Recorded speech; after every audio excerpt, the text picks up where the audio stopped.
Checoche era Pastor García. Ese era Epifania Fruto. Ahora no hay Petey Colonia era Martín Rolón. Distrito de San Ignacio Misión. 24 meses me la hija abuela beneficiado por la Tecopona. A través de este programa, reunión un día, ya unifican algún criterio que estamos ya uniendo en conjunto un día.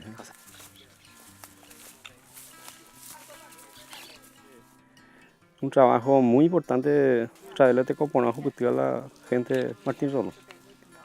O la capacitación de postura y manualidades entre AOPO y los yapos. AOPO es esta no aprende. Antes de Curi o sobreviví porque mi chila ahora se trabaja en invernadero mi chico y te de arco. Acá ya como cuatro que ya a mantener también la cadena de producción. Inclusive pensaba ahí ayer fortalecer, a crecer. Ahora no lo pensé, yo le llegué, y ahora en adelante allá, sino por crear esta fuente de trabajo y ahora comunidad a los vecinos.